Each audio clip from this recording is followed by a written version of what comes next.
at the general election, then they will weigh up the choices, weigh up the achievements, and make their choice. And upon that choice, I have no fear. Really? What on earth can Mr. Major conjure up to claw back the voters?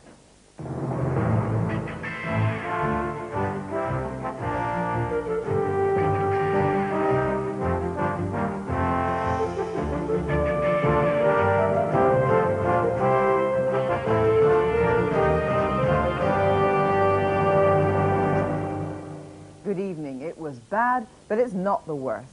That's pretty much the Conservative spin on the local elections. Mr. Major says he will plough on and win. Well, we've been talking about that with defeated Tories in the Shires and those who've chucked in the towel. There is deep demoralisation. I think there must be a very serious message for the Conservative Party in this.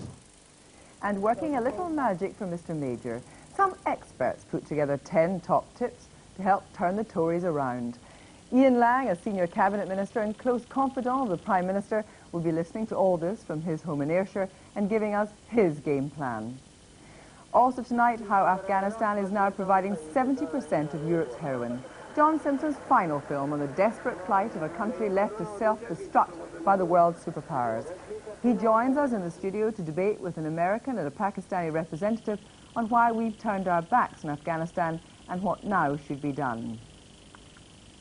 The English local elections were the last test of electoral opinion for possibly a year, and the story they told was hardly unexpected. Conservative Central Office had been lowering expectations almost as soon as the campaign began, to the point where the loss of half the Tory councillors standing somehow isn't a catastrophe, but merely a protest vote. Every can accounts for. This morning, everyone had a different story to tell. Here, the psephology wasn't the key, rather the light cast upon it, even a rosy glow. Now this will come together when people stand back and take a mature look at the choices at the next general election. I believe in this country we have perhaps the most mature and sophisticated electorate anywhere in the world. They will protest. They will sit on their hands between elections as they've done for every government in power since 1960 or so. But at the general election, then they will weigh up the choices, weigh up the achievements, and make their choice. And upon that choice, I have no fear. Last night, we took a huge step on the road to victory at the next election. Let me be absolutely clear, we take nothing whatever for granted. As the Conservatives indeed rightfully said, this was not a general election, and a lot can happen over the next year or so. So we carry on working for every piece of support. This year, Labour has gone down and the Liberal Democrats have continued to go up. Now that proves one thing. It proves that the Liberal Democrats, growing over the last 5 years of this Parliament, are now the strongest third party this country has seen for 60 years, measured at every level. And as we go into the next general election, we do so with the confidence that the momentum we gained last night will carry us right through to a successful polling day. But how do the figures actually add up? The Conservatives were defending 1,100 seats. They lost 567. Labour won 459 seats, while the Liberal Democrats won 147. And in the all-important tally of the share of the vote, Labour picked up an estimated 43%, the Tories 27%, and the Liberal Democrats 26%. Basildon was perhaps Labour's biggest victory, as much for what the Essex town symbolised as the strength of the victory. The question is whether its shock value will be enough to send wandering Tories racing back to the fold. Well, no matter how bullish the Tory bigwigs, the grassroots are hurting badly. Tory activists are a tireless breed. Their efforts have helped secure 4 Tory victories, but after such a drubbing, the question is, can they rally for a 5th? Mark Mardell has been to Birmingham, where for the first time in 100 years, the Conservatives have been shunted into 3rd place.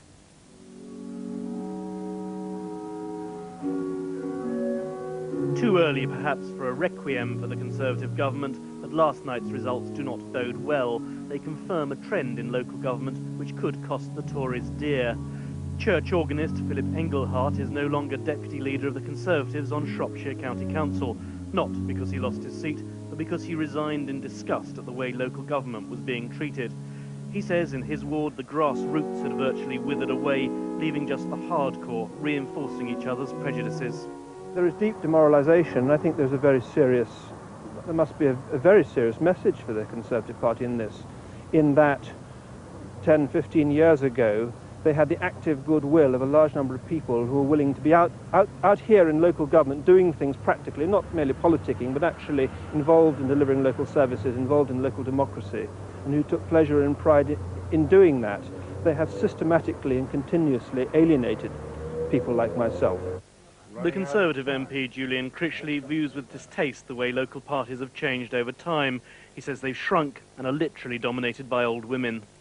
It makes them less representative of the Tory voter because they tend to become more extreme in their views and their prejudices, more right-wing, more more lower middle class in outlook, and therefore they tend to choose as candidates, not always, but there is a strong tendency to choose people like themselves with their own views. The news that the party is changing may not concern the High Command as much as the sheer demoralisation that bad results must trigger in marginal seats where Conservatives have their backs to the wall. Blue murder, the Evening Mail calls it, and it was certainly a humiliating result for the Tories here in Birmingham. They lost 15 council seats and were pushed into third place on the council. But it also goes on to say, we'll win the big one, says Major.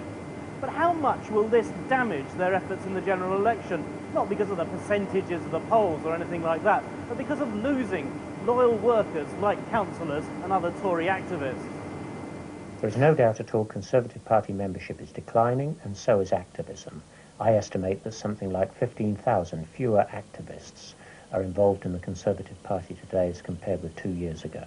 And that's serious for the Conservative Party, because there's no doubt fewer party activists in the constituencies will have a significant impact on electoral outcomes. If Conservative activism has become something of a minority sport, only taken up in retirement, one former party chairman is still predicting youth and vigour will return as the general election draws nearer.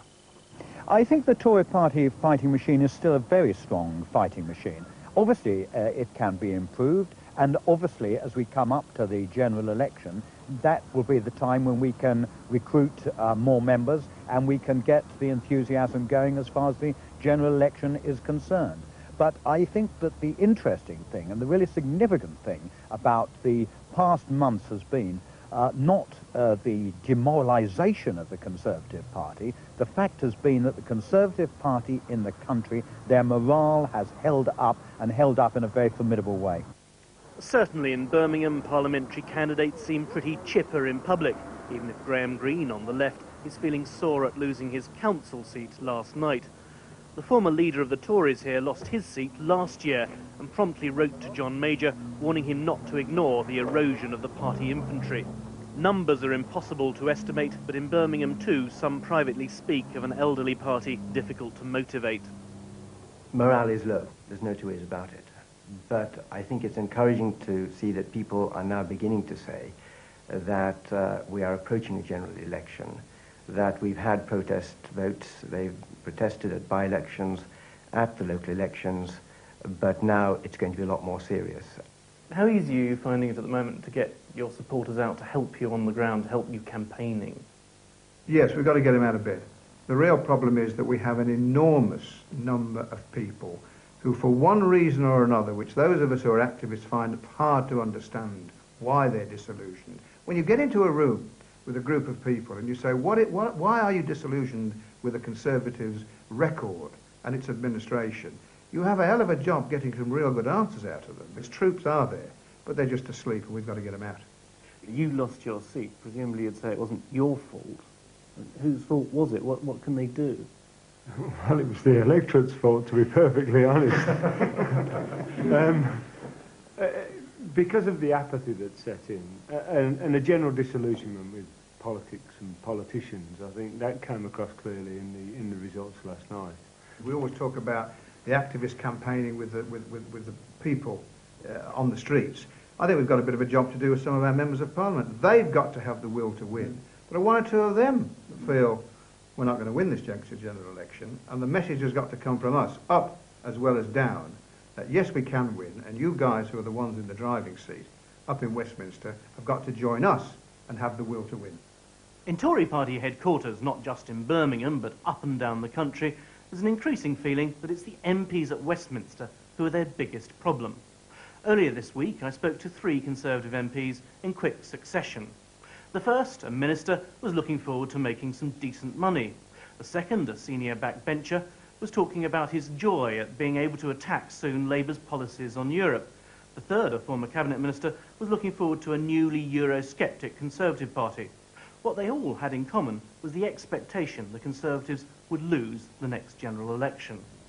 Mark Mardell. Well, I'm joined now from his home in Ayrshire by the President of the Board of Trade, Ian Lang. First of all, Ian Lang, taking the activists and the candidates' views there, you've got a demoralised workforce at the grassroots, you've got people angry with their MPs for having a very defeatist attitude, and you're in danger of using up a lot of goodwill among the very people that you need to get out on the ground to win the election. Well, I understand why people who've been defeated, or whose candidates have been defeated, should feel sad and unhappy and perhaps angry tonight. It was a bad result for us. But I think the mistake we're making is reading this across too directly into the general election result.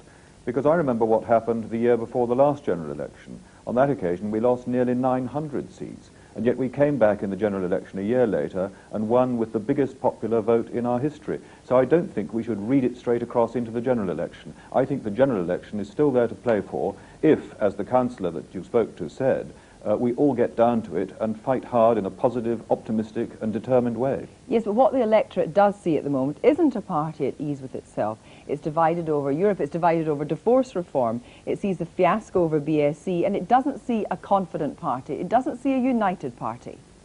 I think the message to MPs given by the councillors is a fair one. I think we do have to come together. We do have to rally behind our Prime Minister and our leader. We can't afford to indulge in public quarrels amongst ourselves, because we really must concentrate our fire on the opposition.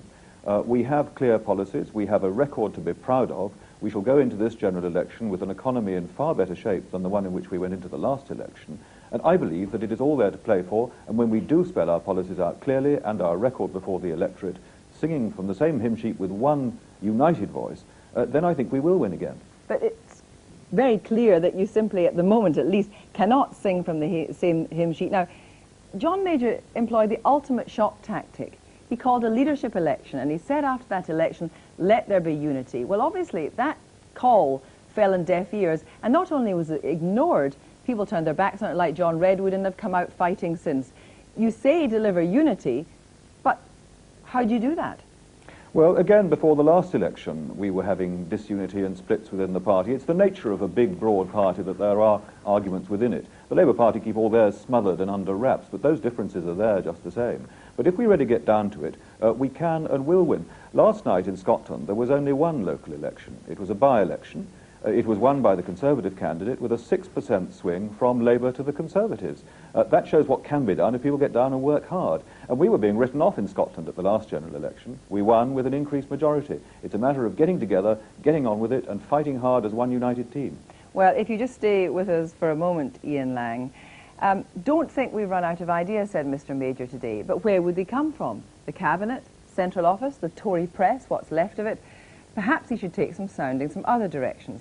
Now, with our tongues only partially in our cheeks, we've done the donkey work and approached commentators across the political spectrum to come up with some ideas for winning back public affection. Here for your delectation and delight are 10 top tips the experts think could keep the Tories in number 10. Tip 1. Get tough on Europe. Work a little magic on Europe. Go the whole hog on beef. Start musing aloud about withdrawal. I think if John Major were now to come out with a tough line on Europe and say firmly that he would not take us into monetary union and neither would the Tory party into any conceivable circumstances, this would be very useful. It would restore his credibility with the party, which is now widely Eurosceptic, and with people in the country who really want to know what the Tories stand for in this. Tip 2. Defend the Union. Unfurl the flag, the red, white and blue one, and wave it high. Hold fast to the Conservative vision of the Union. Tip 3. Welfare reform. Do something radical with the welfare state. Look at means testing and get tough on fraud. Tip 4. Easy money. If you're worried that tax cuts might be seen cynically, go for interest rate cuts instead, to hang with the city. The die is cast. The Conservatives can't cut taxes, even announce tax cuts, until November, and they won't be implemented until the following spring.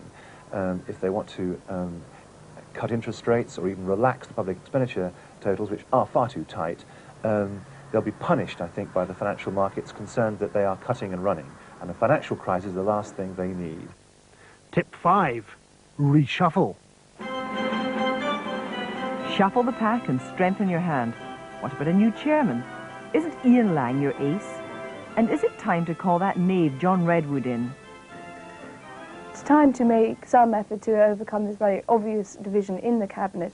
My personal recommendation to John Major, bite the bullet, swallow your pride, bring back John Redwood. Tip 6. Labour's competence. Push yourself as the natural party of government. Raise the spectre of Neil Kinnock and point out Labour's own splits on Europe and public spending. And could Labour really keep all the balls in the air? Tip 7. Give them what they want. A little of what you want does you good and goes a long way.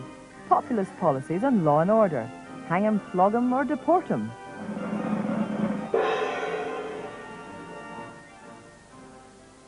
Tip 8. Early election. Don't hang around. Cut and run now. It may be the best chance you've got of pulling off a win. I think the Tory party's only strategy now is to call an election and really to call it as soon as possible. They're at a very funny stage right now, which is that they are almost illegitimate. They're so unpopular that almost anything they try to do falls back in their faces. Tip 9. Dear John. Time for the PM's Vanishing Act. If all these Bolshevik backbenchers think they have the answers, leave them to it. Tip 10. Relaunch. And if none of these works, take a leaf out of Blair's book. Change the party, not the leader. You could call yourself something like New Conservatives. Well, Ian Lang, let's deal first with the party chairmanship. That's a pivotal figure in this year before the election. Aren't you the man to rally the party now? No, the Prime Minister appointed Brian Mawhinney as chairman last year, and Brian Mawhinney has made a great success of it. There have been enormous advances in the last year in our party organisation, and I believe Brian Mawhinney is an excellent chairman. The Prime Minister is the man who chooses and appoints his cabinet, and it isn't for me to advise him anywhere. But if he asked you, would you rule it out if you wanted a bit of fresh blood in the chairmanship job? I've got my hands very well filled at the Department of Trade and Industry, and I'm very keen to carry on there. Well, but this really is not an issue. You know, you're full of ideas and full of advice to the Prime Minister, but I think one thing that's going to happen in the next year or in the run-up to the general election is that the policies of the opposition are going to be looked at with very close and detailed scrutiny. And that, I think, is very healthy and will be very testing for the Labour Party. We know some of the things that they're committed to, like the social chapter and the national minimum wage. We're spelling out how damaging that would be to the economy. We don't yet know how they're going to pay for all the other policies and high spending that they're promising, but it's quite clear that tax rises must be in the pipeline with the Labour government. And indeed, a number of shadow Labour spokesmen have indicated that they support them. But John Major said today he was not short of new ideas. Were we anywhere close? Is there something coming that we should know about?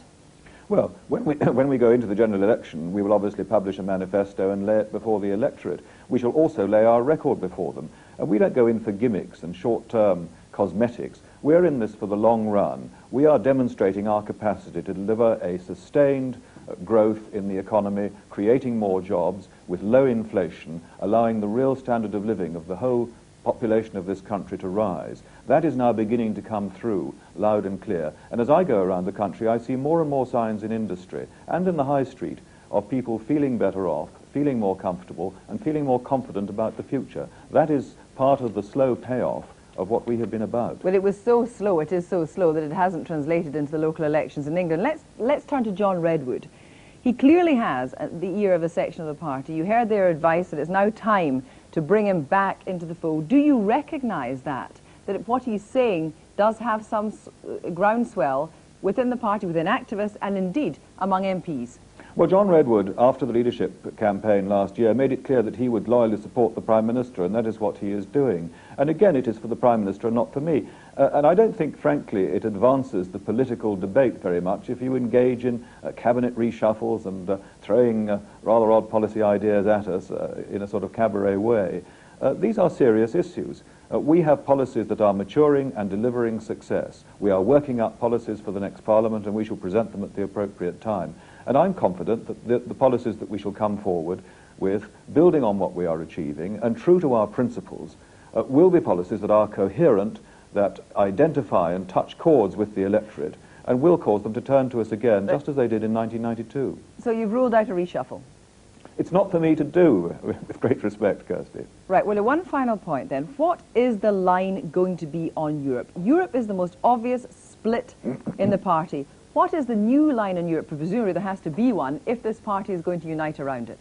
Well, the Prime Minister made a very clear speech just the other day at the Institute of Directors, and there were two central themes in that speech. The first one was, we are in Europe, we are there for the long term, it is part of us, our future depends on it to a large extent.